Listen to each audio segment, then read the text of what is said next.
Puntos clave en la atención a usuarios con problemas de consumo de sustancias. Muy buenas tardes, colega. Te saluda Carla Cabrera. Y como cada martes te saluda tu servidor y amigo, el psicólogo Jorge Ojeda, el día de hoy para platicar con respecto de algunos puntos clave que nos van a conducir precisamente a un tratamiento exitoso con los usuarios con problemas de adicciones.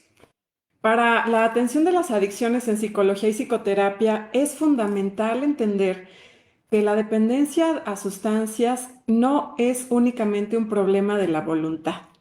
Es una condición compleja que involucra factores biológicos, psicológicos, sociales, y reconocer esto es el primer paso para ofrecer una atención efectiva. Por ejemplo, de las tres situaciones de riesgo que están reguladas, al menos aquí en México, que son el consumo de sustancias, las urgencias psiquiátricas y la violencia de género, lo podemos dividir de esta manera.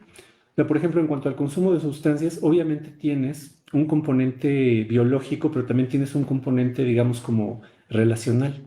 Resultaría dificilísimo, por ejemplo, el atender únicamente al usuario en solitario como para querer arreglarlo intrapsíquicamente y que de ahí mágicamente el consumo desaparezca. Por supuesto que tienes que incluir al contexto más próximo, que en este caso es la familia. En cuanto a las situaciones de riesgo psiquiátricas, por ejemplo, lo estamos comparando con las adicciones, ¿eh?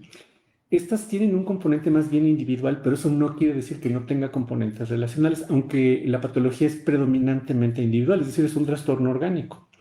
Y con respecto de la violencia de género, ahí, por ejemplo, es una patología que es 100% relacional. Entonces, sí, porque para que haya violencia de género, pues necesitas al menos a dos personas. Uno que ejerza la violencia y otra persona que la reciba. En cuanto a las situaciones de las adicciones, en cuanto a los problemas de las adicciones, creo que es indispensable el considerar precisamente estos dos factores, ¿no? Lo biológico y lo relacional. Y como decía muy bien hace rato Carla, también el entorno más próximo. Es decir, o sea, cuáles son los factores que pueden proteger al usuario, cuáles son los factores que pueden ponerlo en riesgo, por ejemplo. Entonces recuerda, colega, no es un problema de la voluntad. Es un problema que tiene múltiples factores que deberemos investigar con mucha meticulosidad y atender también prematuramente. Y con todo el dolor de nuestro corazón vamos a decir lo que sigue. La psicoterapia en el tratamiento de las adicciones solamente está indicada después de una valoración. Así es. Uno de los aspectos más importantes al atender a usuarios con problemas de consumo de sustancias en psicología y psicoterapia es crear un ambiente de confianza. Eso implica una escucha activa y muy importante, libre de prejuicios, es decir, mantener una actitud abierta y comprensiva. Si nosotros usamos la estigmatización, vamos a alejar a las personas en vez de atenderlas. Al ser un trastorno altamente estigmatizante, es muy importante que los usuarios y sus familias, al entrar al consultorio, no exista el estigma. Al contrario, que tengamos una actitud comprensiva, de escucha, de entendimiento y bajo ninguna circunstancia emitir juicios de valor respecto de este trastorno. Aquí también les podemos decir que de acuerdo a Michael Lambert, en este artículo del que habla de la alianza terapéutica, en este libro fantástico que es una compilación que se llama The Heart and Soul of Change, que es un libro también compilado por Scott Miller, Michael Lambert dice que el 30% del éxito terapéutico depende de la alianza terapéutica. Entonces imagínense qué importante es, por ejemplo, el hecho de no estigmatizar al usuario y que realmente nos vea como una figura de ayuda, porque tú puedes conocer la técnica, puedes conocer, por ejemplo, todos los manuales clínicos, puedes ser el mejor psicólogo, el mejor psicoterapeuta haciendo examen mental, puedes conocer los instrumentos de tamizaje, inclusive para hacer la valoración que nos requiere la NOM 028 de adicciones, pero si esta relación, por ejemplo, no existe, entonces realmente de ese 30% del que habla Michael Lambert, bueno, pues no contarías con él. Y por ejemplo, este tipo de escucha que nosotros les proponemos implica un ejercicio mental muy importante por parte del terapeuta.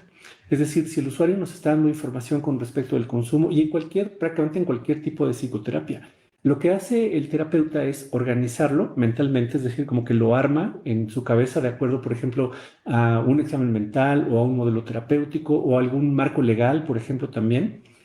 Y posteriormente, de acuerdo a esa organización, el terapeuta toma una decisión con respecto de si va a seguir obteniendo información o si va a intervenir. Entonces, resulta, por el contrario, por ejemplo, que si tú únicamente estás escuchando al usuario y estás, por ejemplo, elaborando juicios y estigmatizándolo, pues de allí van a venir tus preguntas y eso no tiene absolutamente nada de terapéutico, no tiene nada de legal, no tiene nada de científico.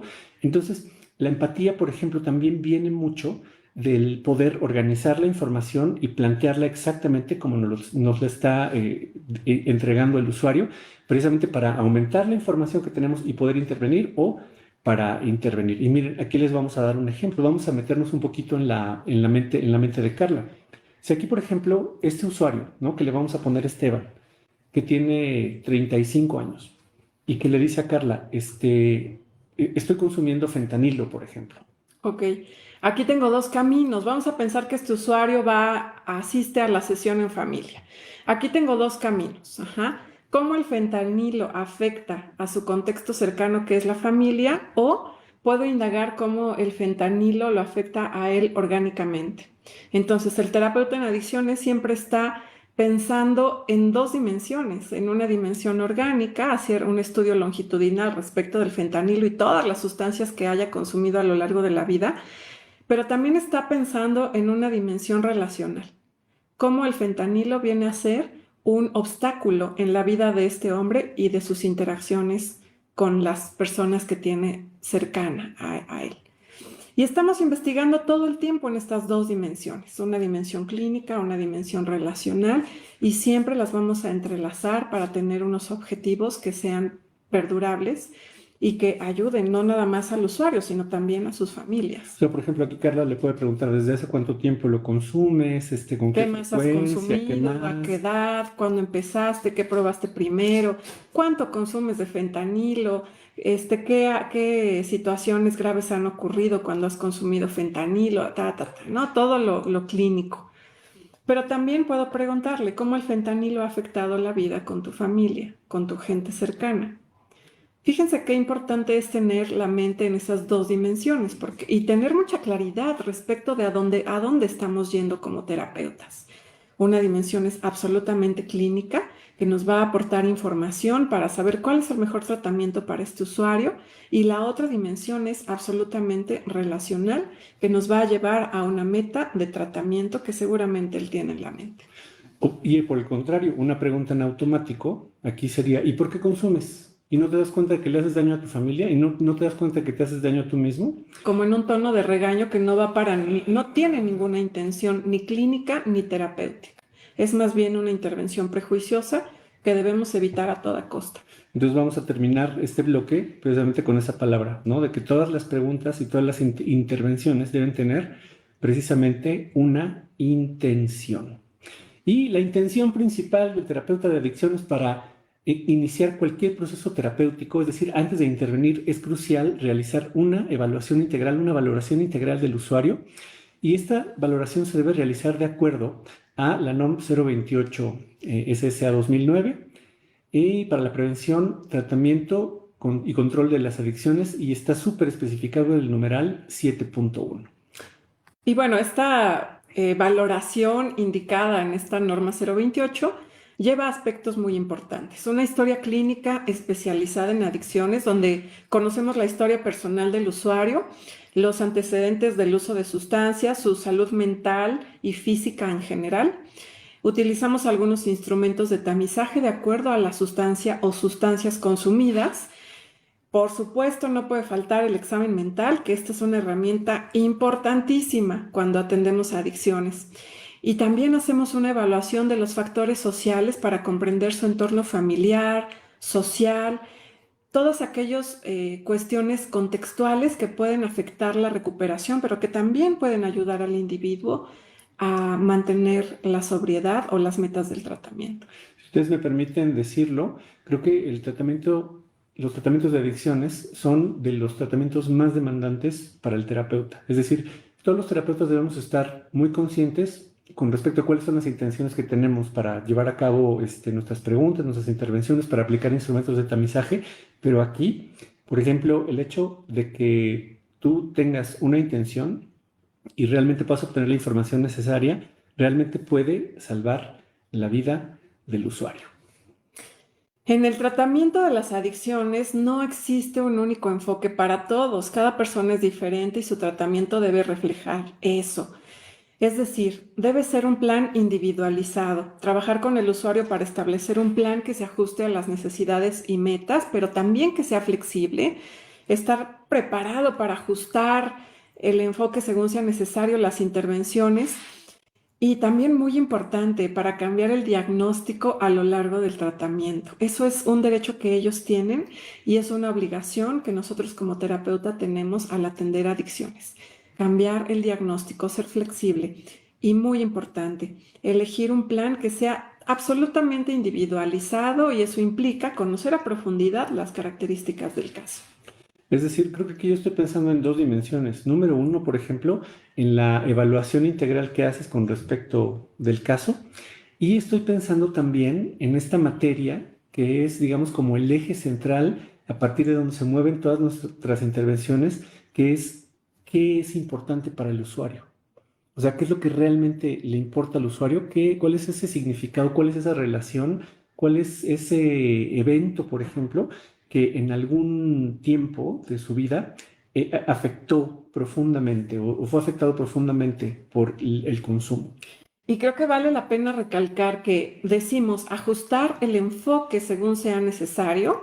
No quiere decir que vamos a hacer una revoltura de enfoques. Quiere decir que una vez que conozcamos el caso, vamos a elegir el modelo y la forma de trabajo que sea ideal para esta persona. Así que recomendamos tener en las herramientas terapéuticas al menos dos enfoques, uno individualizado como la terapia narrativa y otro familiar como la terapia estructural de Salvador Minuchin, al menos.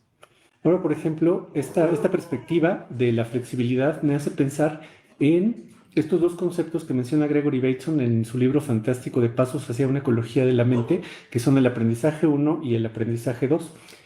En el aprendizaje uno, por ejemplo, creo que un terapeuta pensaría, ya tengo mi manualito, ya tengo mis hojitas, ya tengo la fórmula y entonces la voy a replicar y a lo mejor te funciona con un usuario y quizás con el segundo y quizás con el tercero, pero va a haber un usuario en donde la formulita ya no funciona. Así es. Y entonces allí es a donde viene este otro concepto del aprendizaje 2. ¿Cómo reflexiono, por ejemplo, sobre la fórmula para mejorarla, por ejemplo? Porque nosotros aquí sí estamos dando una fórmula, o sea, sí estamos diciendo examen mental, valoración de la NOM 028, los instrumentos de tamizaje, los factores de protección, los factores de riesgo, etcétera, etcétera. ¿No? Estamos diciendo terapia familiar, terapia individual, pero, por ejemplo, la fórmula, es decir, la fórmula se altera con cada caso en específico, es decir, la sintomatología que va a presentar un usuario no siempre va a ser la misma, aunque consuma la misma sustancia, aunque tenga el Así es. mismo nivel socioeconómico, aunque esté insertado en un contexto social muy parecido, siempre va a ser completamente diferente y obviamente a todos los usuarios consumidores les importa algo de una forma diferente, ¿no? Ustedes pueden decirme, por ejemplo, es que todos se llevan de calle a la familia. Sí, pero la fórmula de interpretación que este usuario tiene con respecto de cómo está afectando a la familia, pues es completamente diferente y ahí es a donde entra este concepto del aprendizaje 2, es decir, cómo yo soy capaz de reflexionar y de integrar múltiples elementos que tengo como para poder atender los casos precisamente en específico. No hay una receta de cocina y si la hay, entonces pues hay que modificarla con cada caso. La recuperación es un proceso que a menudo involucra a la familia y por supuesto a la comunidad. Entonces, hay que brindar educación a la familia, inclusive en la norma 028 está marcado que no nada más debemos atender de manera lineal al usuario consumidor, sino a las personas que se ven afectadas por el consumo, que habitualmente pues son los hijos, la esposa, los padres, los tíos, las personas más allegadas. Así que hay que incluir a la familia siempre, preferentemente.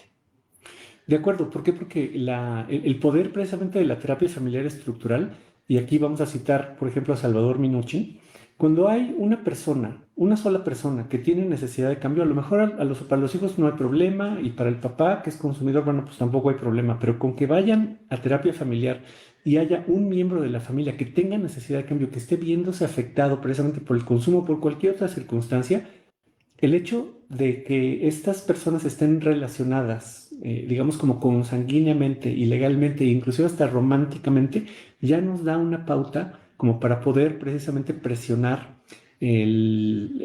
las pautas que son estructuralmente incorrectas, por ejemplo, ¿no? O sea, ¿qué pasa, por ejemplo, con este papá que de repente el consumo lo aleja de sus deberes parentales, ¿no?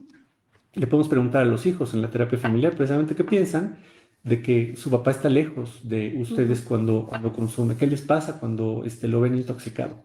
Y estas respuestas, por ejemplo, pues van a ser realmente valiosas con respecto de generar un proceso reflexivo en este usuario. Pero ojo, este tipo de movimientos, por ejemplo, de las técnicas de escenificación, de las preguntas circulares y lineales, de las iluminaciones, que están muy bien descritas en este libro de técnicas de terapia familiar del maestro Salvador Minuchin, creo que solamente pueden tener cabida una vez que ya tenemos una valoración hecha de acuerdo a la NOM 028. Te invitamos al webinar gratuito y exclusivo para psicólogos y historias de psicoterapia sobre el consumo de sustancias este próximo jueves 24 de octubre a las 5 de la tarde, tiempo de la Ciudad de México, a través de videoconferencia Zoom. Revisaremos cuáles son los caminos y estrategias adecuadas para el tratamiento del consumo de sustancias. Entérate también de los detalles del 9º diplomado en tratamiento de adicciones que tenemos en conjunto con Universidad La Salle. Si quieres asistir, pues dale clic al botón aquí abajo, déjanos un comentario, colega, te esperamos. En cualquier red social los esperamos en el webinar. Que pasen muy bonito martes.